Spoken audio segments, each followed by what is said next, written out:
అందరికీ ఎలా ఉన్నారు? అందరూ బాగున్నారా? ఇక్కడ మీకు కనిపించేది పసుపు కొమ్ములండి, వంట పసుపు. చూసారా కొమ్ములు ఎలా ఉన్నాయో? ఇది చిల్ల పసుపు, కొంచెం పక్కన ఉంది కొమ్ము, పెద్ద కొమ్ము. అది ఇక్కడ మీకు కనిపించే పసుపు కాకుండా పక్కన వేరే ఉంది, చూపిస్తాను. దాని ఇత్తనం కొమ్ములు అంటారు. గుండ్రంగా కొంచెం లావుగా ఉంటాయి ఆ పసుపు.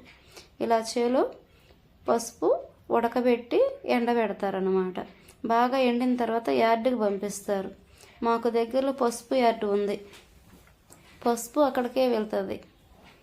మా ఊరు పొలాలు ఎక్కువ పసుపు, మినుము, మొక్కజొన్న, వరి, జొన్న, కూరగాయలు ఒకటని కాదు అన్నీ పండుతాయి. ఎందుకంటే మాకు ఎప్పుడు 365 రోజులు కాలువల నీళ్ళు వస్తూ ఉంటాయి. మాకు కృష్ణానది దగ్గర, మాకు నీళ్ళకి కొరవ ఉండదు కాబట్టి పొలాలు బాగా పండుతాయి. చూశారు కదా పసుపు. Thank you so much.